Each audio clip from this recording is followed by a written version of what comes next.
All right. Hello, everyone. I hope you all are having a really great Wednesday. Happy Wednesday, everyone.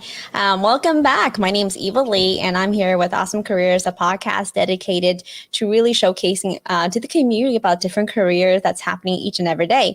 And tonight, I have with me a good friend of mine, Chris Lee, who I've known for since we were in high school, who's going to share about her experience as a choreographer, specifically chair and dance.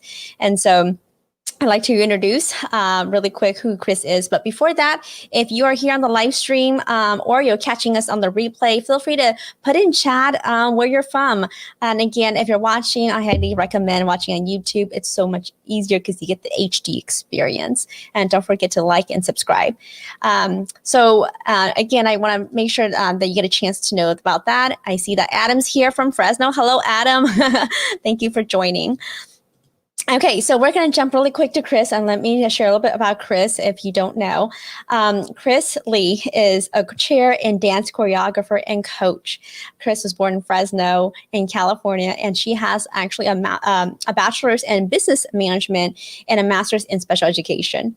Chris has over 15 years of experience in coaching competitive chair and dance. She's known for her innovative choreography, where she built around each athlete's abilities and resulting in top-notch results. She provides specific vision, pays close attention to details, and always delivers exceptional works to her clients.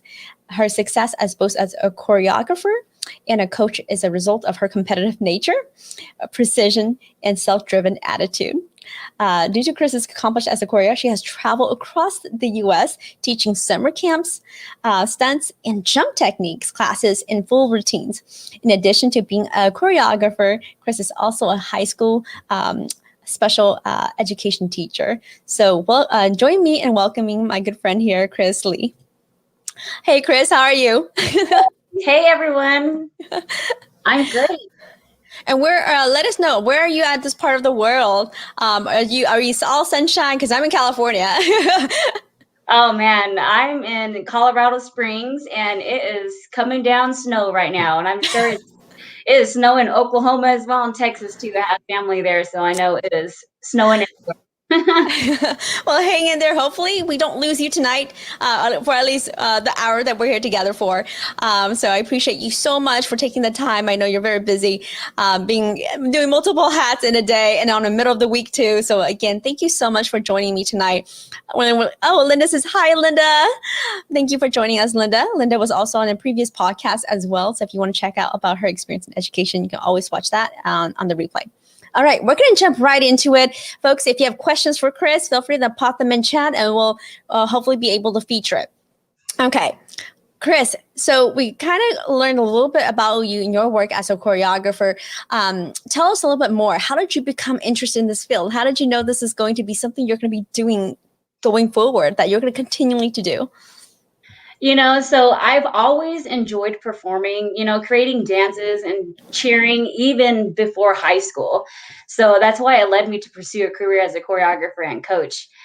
In college, I was a part of the spirit staff at Northeastern State. Go Riverhawks! Well, my freshman year, they were Redmonds, but then so I'm conflicted with those two mascots, but I'm both. I took my first position as a coach at Cheer It Up in Tahlequah, Oklahoma. Vicki Elliott, who is a very great friend of mine and very dear friend of mine, was actually in my wedding, took a chance on me and hired me as a coach, and the rest is history. That's where I just became in love with the sport. And if anyone out there thinks cheer is not a sport, I will fight you. Cheer is a sport, okay? How can someone hold a human being in the air and keep them safe? Okay, you have to be strong and have technique. I do not promote violence at all. But if you don't think cheer is a sport, it's going down. Well, okay, so take us back a little bit. So you started doing, is it dance or coaching first? So I dance. Of course, I dance. I was on the spirit staff at Northeastern State University. I was on the dance team there. And then I did choreography for my sorority, always making up the dances and everything. And then there was a position that came open at Cheer It Up as a coach. And then I applied, and then Vicki Elliott decided to take a chance on me, and I turned out to be an amazing coach because of her. It sounds like since then, like since that early onset experience, just doing the dance, being creative and developing the routines through your sorority, and just really taking the opportunity to apply for these opportunities in coaching. I think a lot of people can kind of confuse like whether or not they're the artist, the dancer versus the coach, the teacher. How do you, as a follow-up, how do you balance those two? Do you find yourself more as the coach, the teacher, or the dancer? I do both. I mean, you can't really coach if you don't know how to dance. You can't really coach it if you don't know cheer technique. So you definitely have to have some kind of experience in both.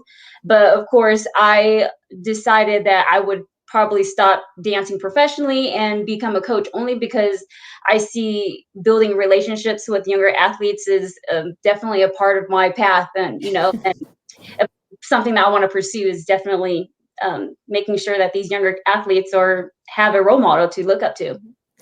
Great. And you mentioned earlier that you've done dancing and this type of work, well, even before going to college. Tell us a little bit about that. I kind of know a little bit, but Yeah, our audience might not know, like, how did you even knew that you were going to get into this? Like, how did you draw? Like, for example, did mom and dad just put you into a dance, school, summer camp program, or how did you get into dance early on?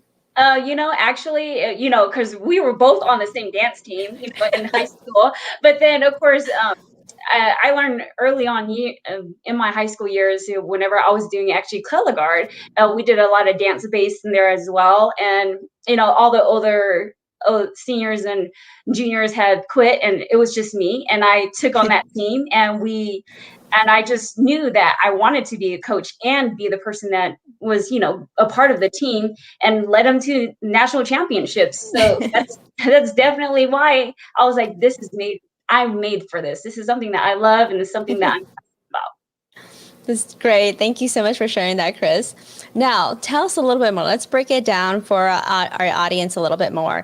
Like, what are your main responsibilities as a coach now, right? Now that you're much further out, what do you see as like, this is your primary responsibility as a coach? So currently, right now, I am the head coach for Fountain Fort Carson High School here in Colorado Springs. And being a head coach for a school is a lot different than being a head coach for an all-star team, which is like more of a private team.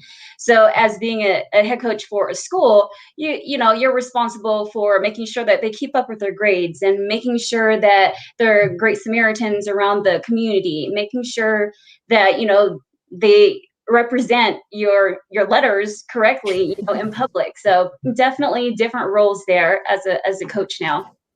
Yeah, I was gonna say, in some ways, would you say, like, for example, like a coach also embodies like this PR, right, of your whole entire athlete there, or your group of students, essentially, is making sure that they're on spot, they're ready to go constantly.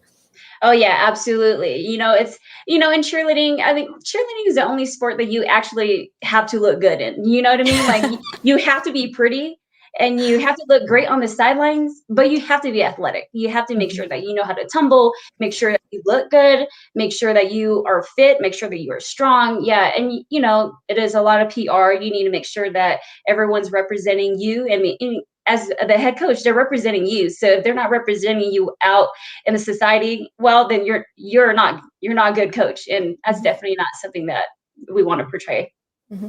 So when you're a coach, and how many, what's the biggest number of students that you have coached, like largest size to like the smallest size? Like, do you typically do one-on-one coaching, or do you do like a whole entire like group of dancers and chairs? Like, what sizes are we looking at here? Oh, it ranges. I definitely do private lessons, one-on-one sessions. But then, my cheerleading teams, they're anywhere from 15 to 50 kids, so Wow. yes. When I started a gym in North Carolina, Omega Cheer, I had 15 athletes. Within 3 years, we gained over 100 plus athletes within 3 years. So it's an amazing journey. Yes, I remember once when I saw your posting, and because you go to those competition and you would take a picture of your squad, and I was like, she can't be coaching every single one of them. Probably just like a few of them are her students, and because there's so many. And then now I'm like, oh my goodness, you coach like routines for every single individual on that group, Yeah. versus like that one individual person only. Yes. That's huge. That's wonderful. Okay. What is it? Tell them about your state cheer title and color guard you led. Oh goodness. So, is there a story there? Yeah. So, well, in high school, we did win the state championship for my school. So for Mhm. cheerleading, so that was a great accomplishment for my high school career. Yeah, I would say, as a person who did go to high school with Chris, there's a entry point where we saw Chris a lot, and there's a point where we just never saw Chris again, and it's because of practice. I don't think people understand the discipline it takes, right, to do this type of work like an athlete. How many hours would you say like your students would have to dedicate to practice? Oh, if they're not homeschooled, they're probably at the gym at least 5 to 6 hours a day. Oh, that's huge. That's like almost like a full-time job, Yes, it right? is. Absolutely. But that's my private gym. So if we're doing high school, my high school team practice at least 3 hours a day. So Okay. Wow, it's a lot of discipline in yes. athletes, absolutely. Okay. So tell us now, walk us through what's a typical day or week like for you? Do you do coaching like in the morning? What does your morning look like? And then what does your afternoon look like? So, I teach high school, Mhm. but it's all virtual. So I do teach online and it's very flexible. Teaching online is flexible, but I do have my mornings free. And within that mornings, I do have my one-on-one sessions that I do virtual privates due to the pandemic. I had to become very creative on how to, you know, do these virtual privates. But then, if they have furniture, they can step off of it, know how to do back walkovers. So I'm Mhm. working on flexibility and jumps. So Mhm. it's been great. Right. Wow, that's huge. I think some teachers, as we're all experiencing the pandemic, have shared some of the challenges. Right. What would you say, like some of those challenges that you experienced when you're first starting it out? Was it like, for example, like technical knowledge, like realizing, like, okay, how do we work this Zoom thing? Or like, for example, you mentioned like you doing the private lessons or teaching your student to, like, for example, how to jump and things like that. Was it easy? Was it hard? What was those like technical knowledge or skill set that you say like, oh, this is a little bit challenging, is different from an in person, definitely. Right, definitely. When we're just in person, I can just tell them what to do, and they know what to do. But then when virtual, I'm having to show them exactly what to do. Like hold Ah. this leg up and point your legs out, open those hips. So it's definitely challenging. Yeah, Hmm. technology, you don't know how the internet's going to work. Is it Hmm. going to be stable? Is it not going to be unstable? Hmm. But my kids that I do virtual, they're tech savvy. They know how to do it. So it was never really an issue of doing virtual privates at all. So, and then tell us a little bit more about the age group that you work with. What's the youngest you worked with to the oldest you work with? So the youngest I've worked with is 3 years old, and then the oldest will be to 18 years old. Okay, so that's primarily children and youth right there in Yes. the target area. Um, what is it? So now tell us a little bit more about how do people get into this field? What's the entry point, right? Do people come off again, like I think we mentioned earlier, like do you start off as a dancer first and then go to coaching, or do you coach first? What's the entry point? You know what? You definitely have to have experience. You need to Hmm. make sure that you are a cheerleader and a dancer first before you even learn to even coach. Hmm. I don't think I've ever met anybody who, no, actually, yes, I do. I have had somebody who has never had any cheer or dance experience and then become an amazing coach. It just depends on the personality of the person. If that person is there to making sure that their goal is to just make sure that that athlete is the best that they can be, then they'll be the best coach they can possibly be. But most people usually get in the field by being a part of cheer and dance first, and then eventually become a coach. Great. And what type of coaches have you seen that are out there? I know that you mentioned, like right now, you as an example of a coach who works for a school and you do private lessons as well. What are other coaches? What are they doing out there? For example, like coaches on like the national teams, right? Like I would say, like that's a different level of coaching, because we're similarly too, but different as well. Has that been something that you've been thinking about, or is that something like you've seen other coaches proceed towards in their career? Yeah, you definitely need to coach high school first and then go up to the college level. You need Okay. to you need to keep building onto that level of expertise in cheerleading and dance before you move up. And there's a lot of gym owners, cheer gym, dance owners that, Hmm. that's a full-time job there. If you're a gym owner, you know that that's all you do. So definitely you have to build to be at the top. That's so good. Good to know. So for folks, if you're interested, right, lots of different entry points there and building that experience early on. As you can see, like Chris taught folks as young as 3. So if you got a toddler, right, that toddler age, that's another entry point. And whether for young folks who are you're thinking about going and exploring this. Now, tell us a little bit more about like what do you finally you're like, oh, this is the part that I dread about my job, or not dread so much, but like we say the least likely, like not your favorite, but you'll do it. Oh man, I don't know. Since I'm so passionate about cheer and dance, I really do not know anything. You know what? There's one thing. I hope my husband's not listening, but it would be my husband always nagging in my ear about why am I always doing cheer? Why am I always doing dance? That would be the only thing, really. But I'm super passionate about cheer and dance. I mean, it's always been a part of me. It's always been my life. The kids are just my life. Hmm. So that's definitely something that I don't like. The nagging husband. The nagging husband. I love you, Dante. Okay, now tell us the opposite. What do you do love about it? What do you like? What do you like most? What do you enjoy most about your job? For example, like I think it's easy to determine for many folks. Like I love it when my team wins, right? But Right. when a team doesn't win, what do you still enjoy about your job? Yeah, that's definitely, I love everything about my job. And I tell my kids all the time, sometimes you win and sometimes you learn. There's no losers. You can't, if you don't learn, there's no way you can win. So I always tell my kids, you win and you learn, always. The best thing that I love about my job is finding that kid that is so shy, that is so timid, but then when they step on that mat, oh my gosh, they just become a rock star. They just become anybody that they want to be, and it's amazing. Hmm. That's the best part about my job. Definitely is to build a relationship, making sure that these kids know that they can do anything that they can possibly do. That's so good, Chris. And I think what you spoke really sunk in is, especially for folks who, never experienced it before, or don't believe that they could do it, and just giving them the space and opportunity to try it out. And I hear you were saying, like, especially those, shy children or Mhm. individuals who, again, don't believe that. I think people get confused, like you have to be this extrovert to Right. be amazing.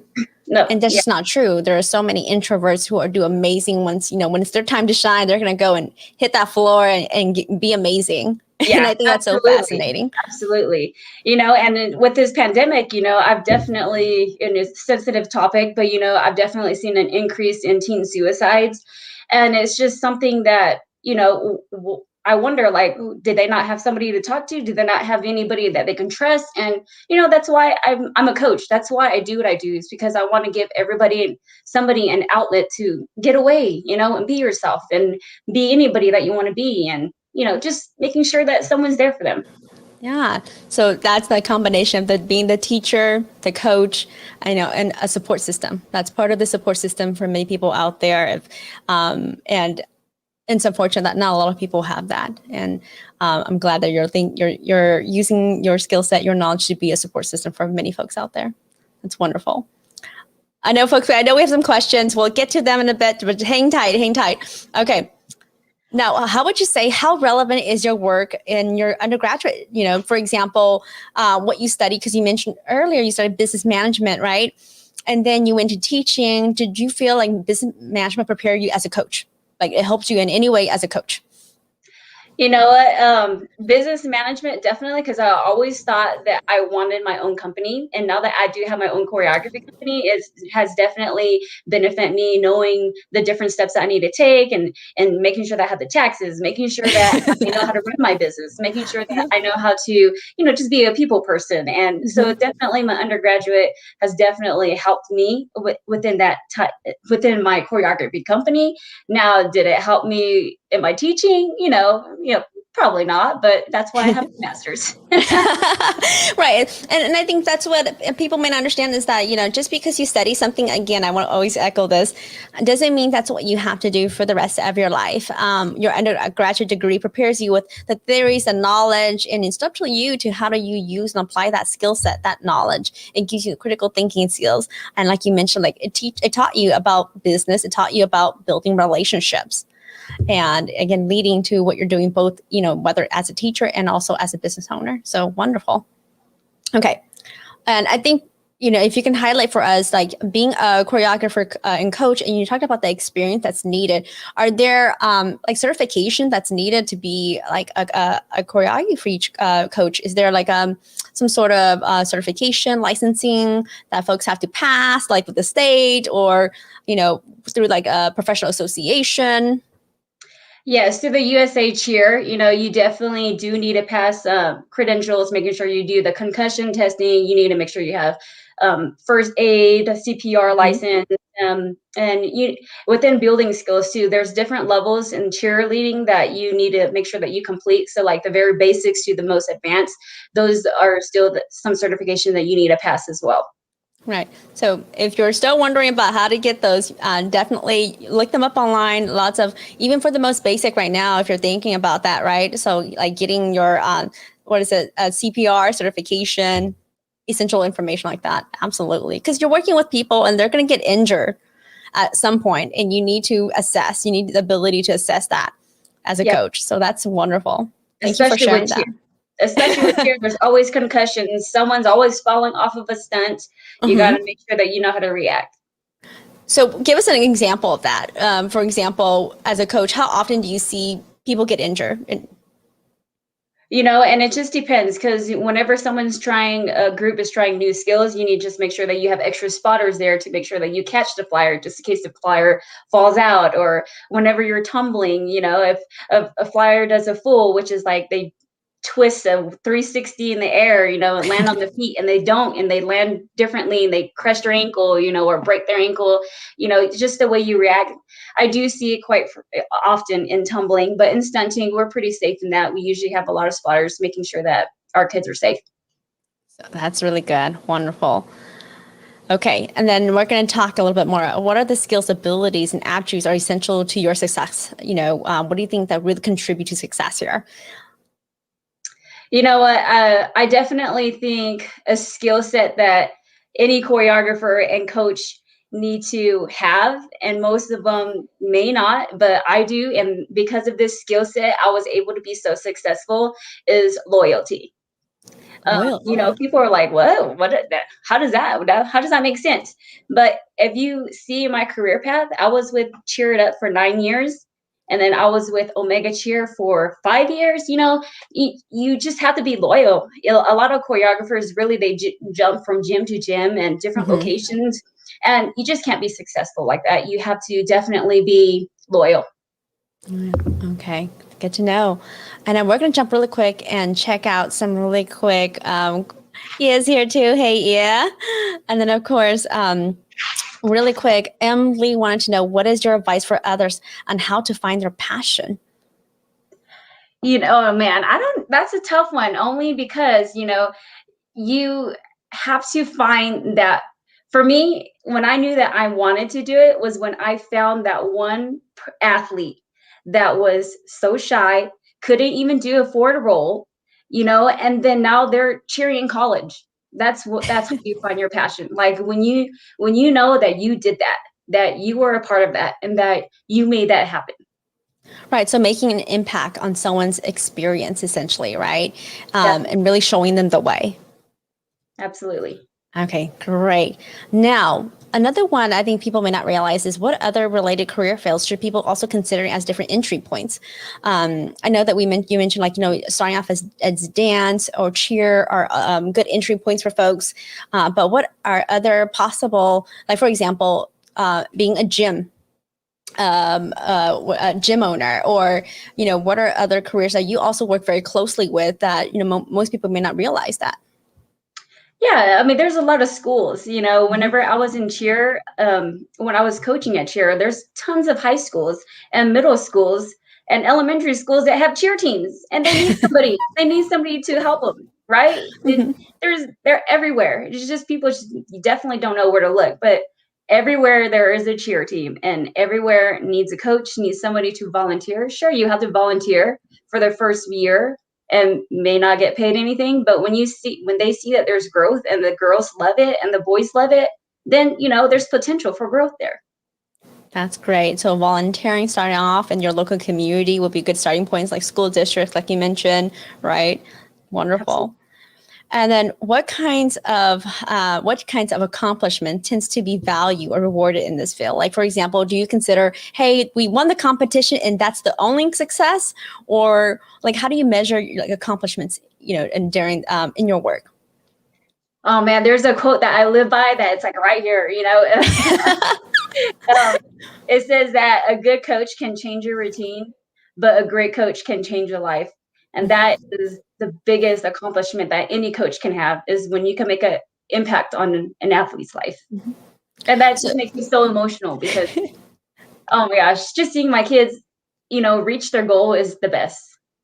right. So, like, for example, because you're working with a lot of children and youth who obviously may or may not be able to envision already what they want to do or are still exploring, and if they don't pursue dancing or cheer anymore as a career, or they're not going to, like, for example, they may start off as, do you have clients, for example, who start off as maybe a year or two and then decided that's not their thing?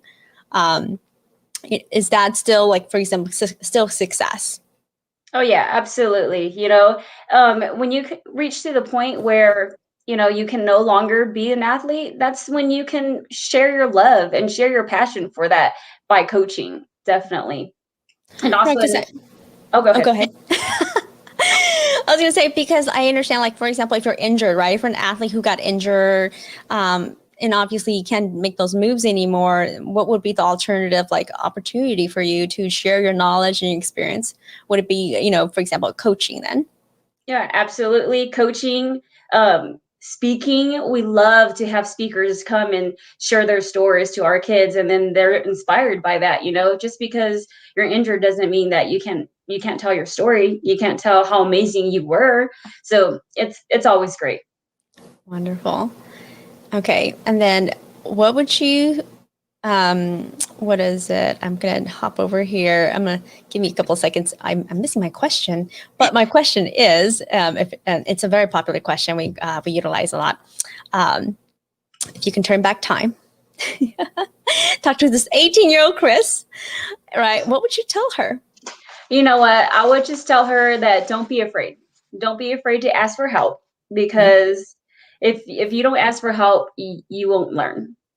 Definitely asking for help doesn't mean that you're not going to be successful. Asking for help means that you're vulnerable and you will be successful. That's the only way to, you have to ask for help, and I talked now I have to bring my little brother up now. My little brother, he's just the smartest guy I know, and I love him dearly, but he does not ask for help. He just keeps it to himself. And I don't know if it's just this generation or what's going on, but ask for help. I mean, whenever I was 18, now, yes, when I was 18, I thought I had everything figured out too. And I never asked for help.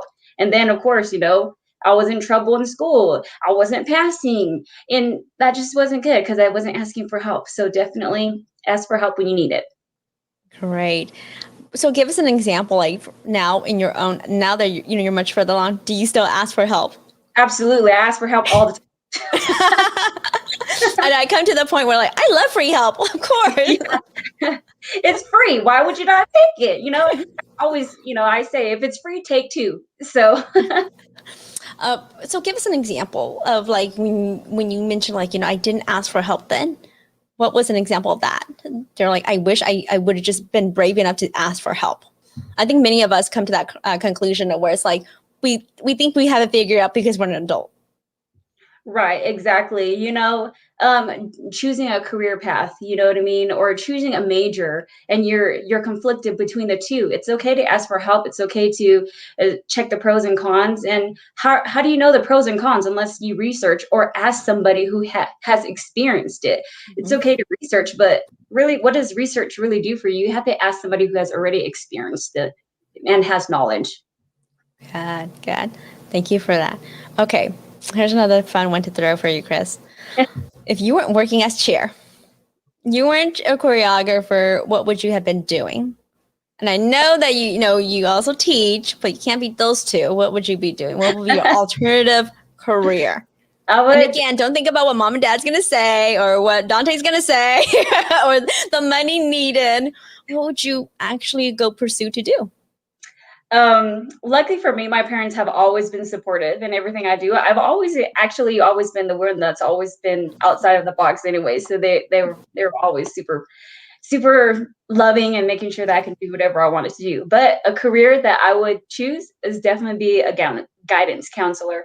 Okay. For example, is it like a school guidance counselor? Yeah, definitely a school guidance counselor. Just making sure that all these kids are taken care of and have someone to speak to and share their concerns. Definitely a guidance counselor, and probably a traveling nurse. I mean, traveling nurse, how cool is that, right? So, Yeah, absolutely. Okay. Now, this one's a little different, and I want your take on this because I know that, you started off early. You actually moved when we were in high school and transitioned into a different country. You moved out of California. So tell us a little bit more about your experience in this field, which is predominantly, I think, dominated by, for the most part, a lot of individuals who identify probably as white. Give us a little bit as your experience, going in as a Hmong, as an Asian American, as a person of color. Have you experienced challenges in the workplace because of either your race, identity, gender, age?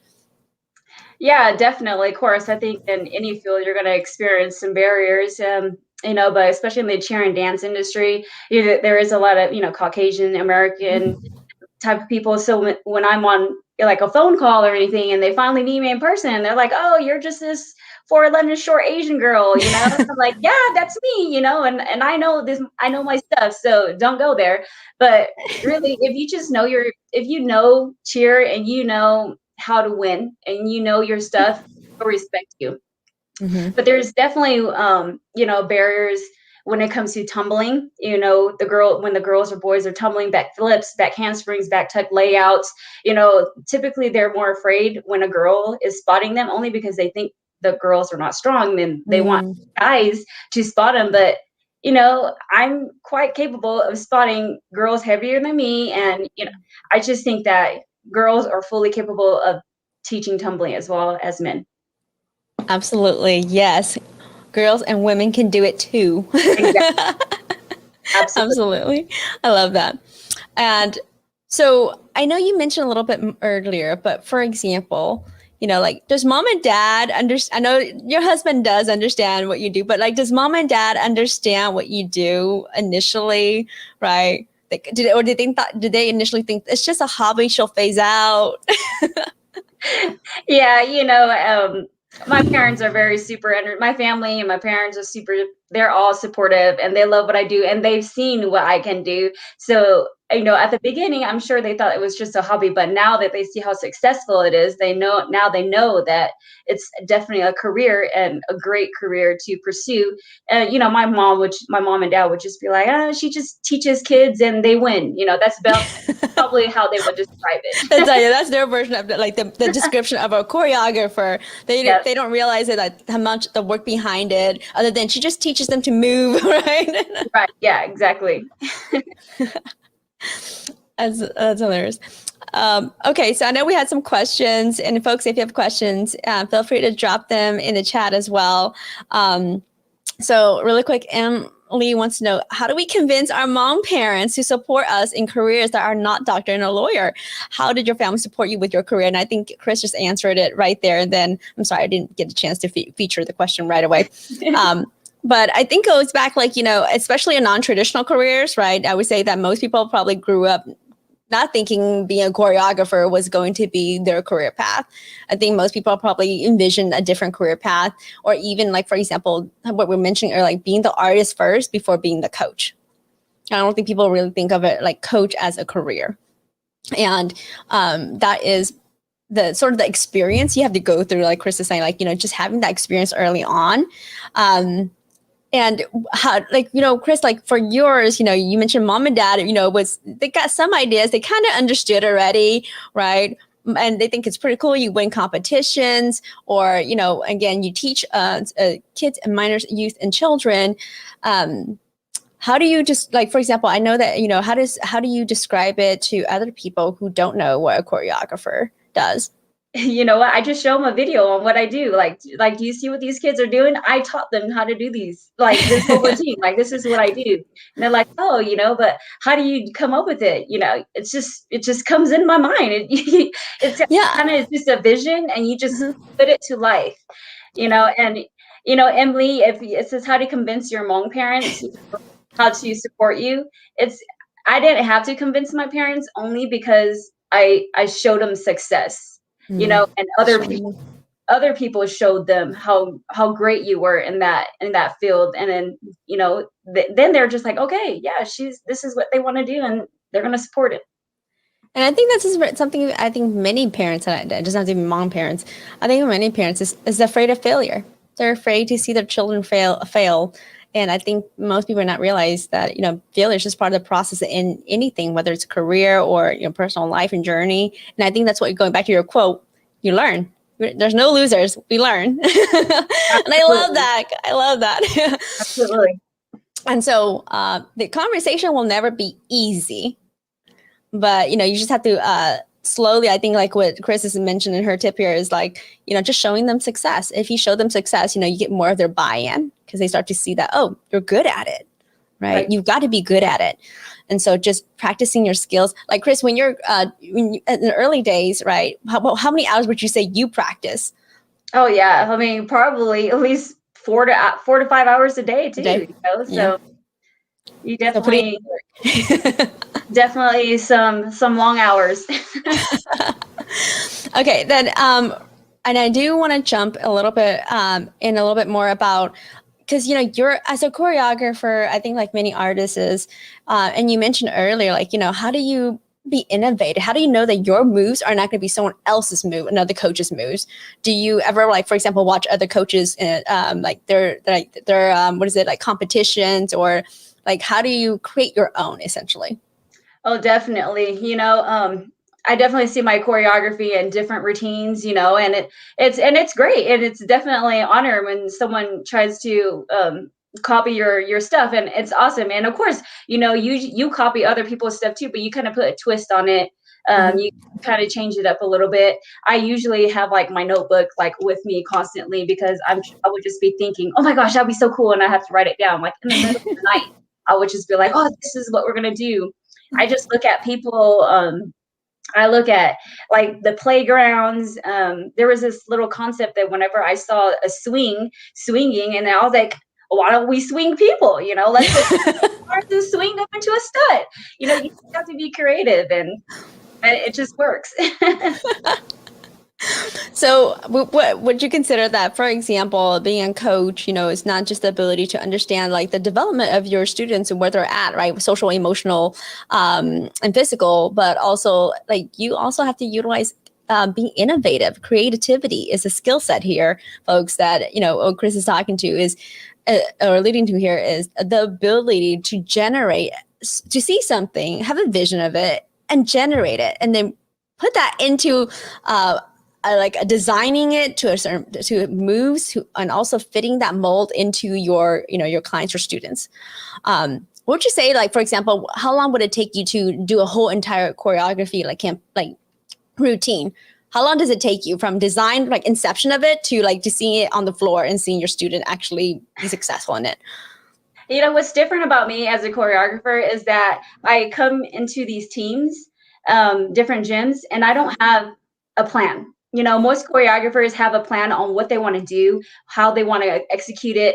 And then when they try to execute it and the kids can't do it, they don't have backup. So what I normally do is I just go in with a clean, of course I have ideas in the back of my head, different ideas, and I just go in there and I assess them, see what their abilities are, and then I build from there. But usually that's because I build it from ground up. I'm able to complete a routine within a day. So, but What? most choreographers will have to take like a couple of days, couple weeks in order to complete a routine. But for me, since I just go in and I see their strengths and I want to highlight those, that's how I make top-notch routines, because I make sure that these kids are highlighted. It's wonderful. And I also want to quickly jump over to our chat here. And yeah, has a big question for you. It goes, what are tools you use to inspire your kids to be brave, to try new techniques and conquer their fears? I mean, I would be terrified. Hey, yeah, I can't believe you're here. I'm so happy.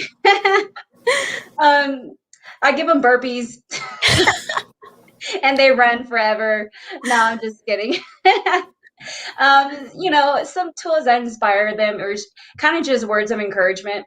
Um, when they feel like they can't do it, I'm their cheerleader. It's funny that I'm coaching them to be cheerleaders, but really and truly, I'm always the one that has to be their cheerleader, to be like, you can do it. Let's push it. You can, conquer your fear. Let's do it.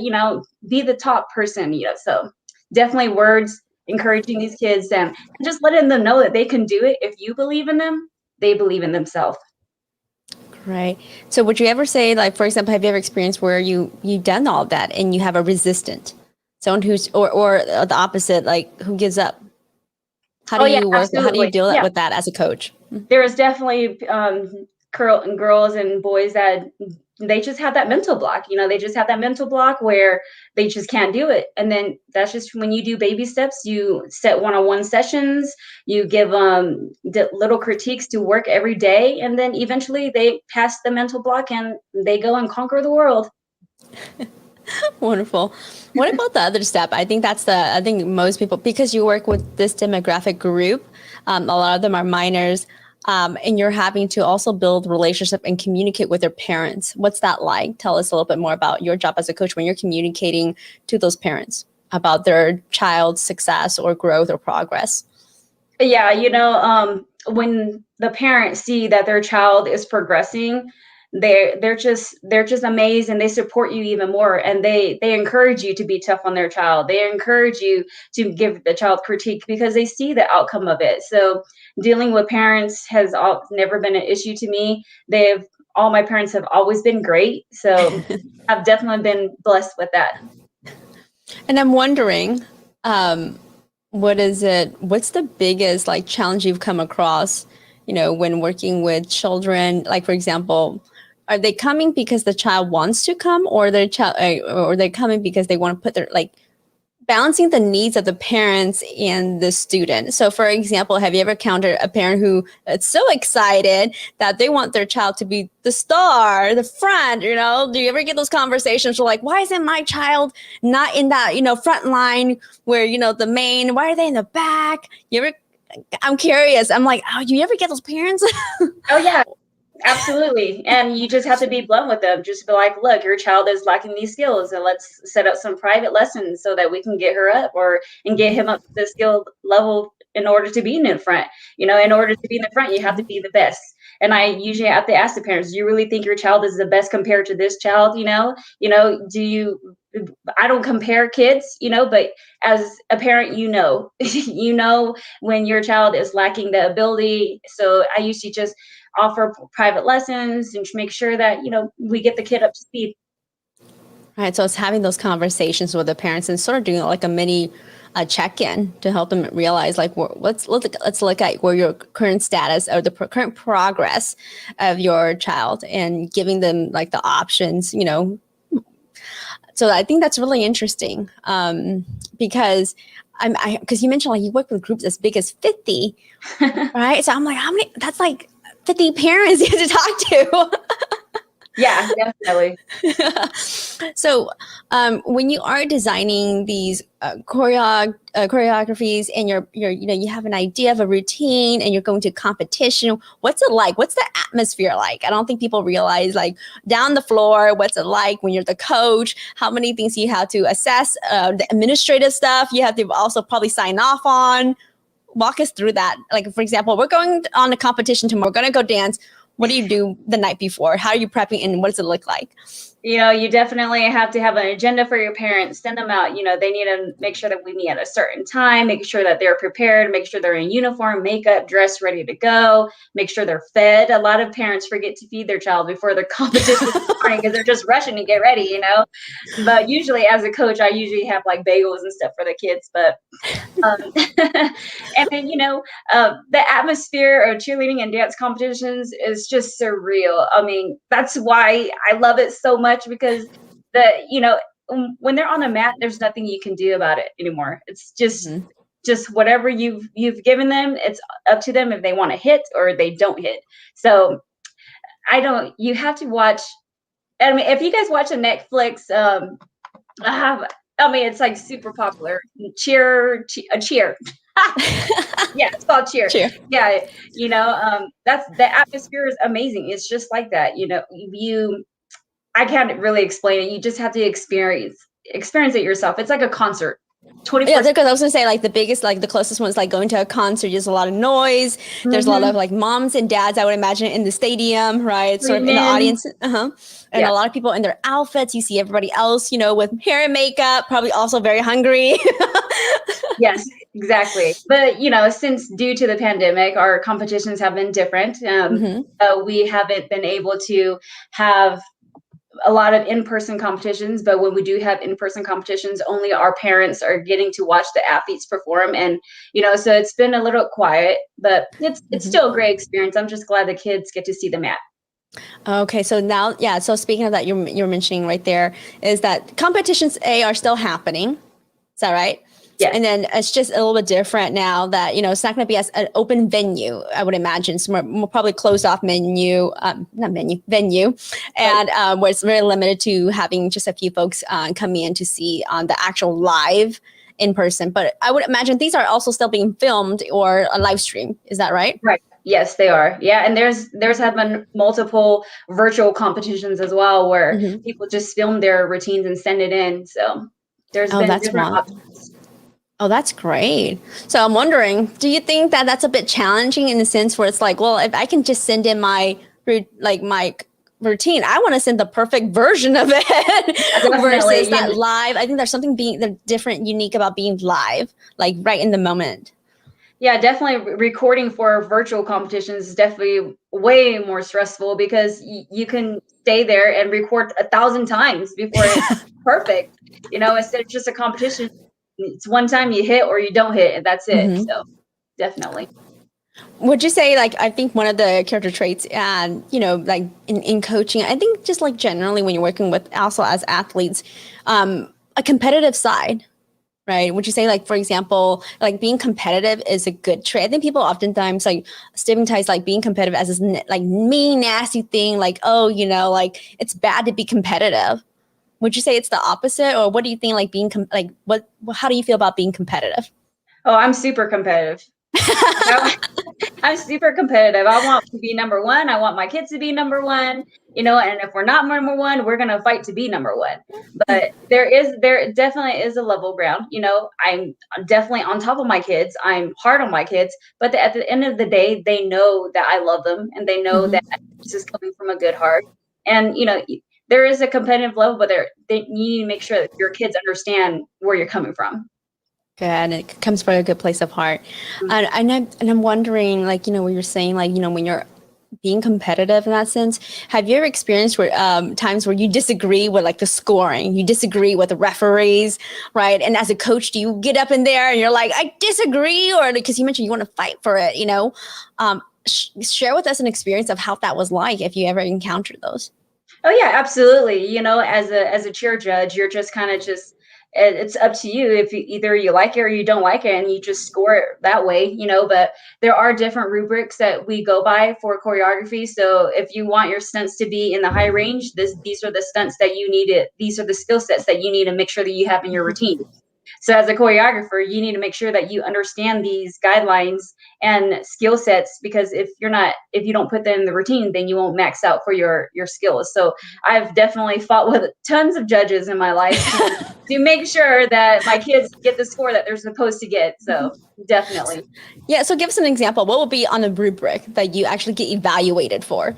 So there's different sections in the routine. So there's like a stunt section, there's jumps, there's tumbling, running, tumbling, standing, tumbling, pyramid, and then a dance. So there's 6 sections that you are judged on, but then also overall on technique. Like if you're jumping, are your toes pointed? Are you land your Oh, feet wow. together? Yes. And then when you're in your stunt, is the flyer standing tall, or are the bases arms locked out when they're in the air? There's a lot of judging going on. A lot of judging going. But to me, it sounds like the judges and like what the rubric essentially is calling upon, like it's like those fine details that if I'm a person, I'm watching a routine, I wouldn't know that. I wouldn't even know that you're being evaluated if your toes are being pointed wrong, right? Right. So I think that really demonstrates like being a coach, you really do have to pull and utilize, I think, in what you described, like attention to detail. Yes, You really absolutely. have to have like a strong ability to pay attention to those fine details, whether it be big or small, and being able to coach someone and help them realize like how much of a difference that means when later on when they go and get evaluated. Yes. Now, because your students are getting judged, right? How do you talk to them when, for example, I would imagine when you do lose a competition or they don't get placed like that first place, maybe they place second and third, or maybe they didn't get placed at all. How do you talk to them and encourage them? We kind of just talk about the judges' feedback. They always give Mm-hmm. feedback on what we should change, what we should add, how to add our difficulty. We go through that. And, Mm-hmm. and our kids usually, I'm not going to say that I have not experienced losing because we win most of the time. No, but, we definitely are learning. And when the judges give us critique, we definitely implement those into our routines and make sure that we're better for the next one. That's so good. And I think absolutely. And that's part of that learning again model. I really love that learning model that you got going there. Okay. We are down to the last couple of minutes. Oh my gosh, Chris, this goes by so fast as always, like with all of them, but I feel like we just started like 30 minutes ago. All right, folks, we're down to the last question here. Chris, what are the 2 career tips that you have for folks who are thinking about pursuing this? What if they're, watching this or catching us on the live stream and the replay again? What are some things you would say, hey, if you're starting off into this field, this is what you might want to consider doing? Those are some man, just narrow it down to 2, huh? Don't let bad news get you down. That should only motivate you to do more. Mhm. Just like if you want to be a choreographer and sometimes you win and sometimes you learn, it's okay. And stand out and from the crowd. Stand out. That's definitely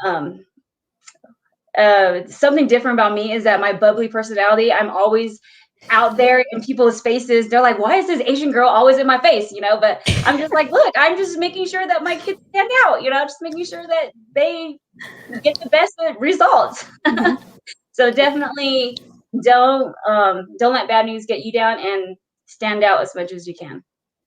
Wonderful. I love those 2 tips. Thank you so much, Chris, for joining us and sharing about your experience, your journey as, a choreographer, dance and cheer coach, the ins and outs, the skill set, as well as, the good, the bad, and really showing us like, what it really takes to be a coach and that competitive side to, being able to empathize and encourage and being brave and working with all types of individuals. So thank you so much.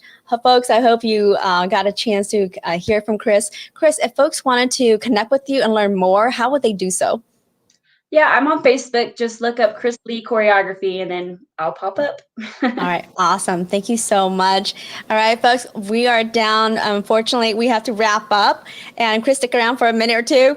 But if you have any questions, feel free to pop them in chat.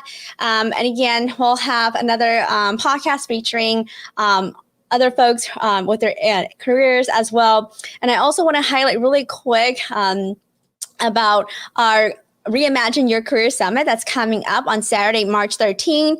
If you're interested, sign up for it. Right now, there's early bird specials, and I'm giving away 10 free tickets today. So if you just pop in chat really quick saying, I'm interested, I'm going to connect with you and give you a free code so you can register for it. The event includes a series of fireside chats about different things to do in your career, giving you tips and strategies, as well as networking opportunities to connect with other fellow job seekers, and fun roundtable discussion. So if you're interested in that, sign up. It's going to be happening on Saturday. We have a list of speakers to share about their knowledge and experiences and giving you tips going forward. Okay. All right, folks. Thank you so much. And I hope that everyone does well. And I'll see you next time. Besides that, don't forget to like and subscribe. Bye, everyone.